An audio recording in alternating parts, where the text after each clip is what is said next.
Mi maestro, y cada vez que me acuerdo de él, la verdad es que conecto, ¿no?, con el momento. Era increíble cómo podía transmitir a la gente la pasión. Ujú. Cómo podía hacer vivir, hablo de las clases, de los entrenamientos, cómo podía hacer vivir ese momento. Me impactaba mucho. Entonces yo aprendí a dar clases, yo aprendí con él, porque me ponía al lado suyo, y era el alumno este que siempre estaba al lado suyo y viendo todo lo que... y admirado, ¿no?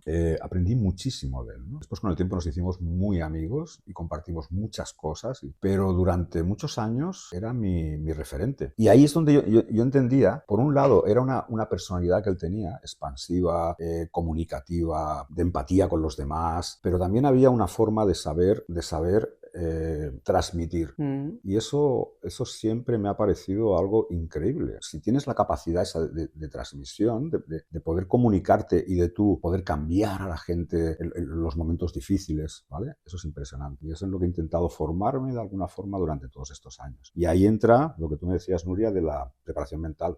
Ujú. Una de las claves de la preparación mental precisamente es la comunicación esa entre el coach, en este caso, el entrenador, ¿vale?, y el deportista.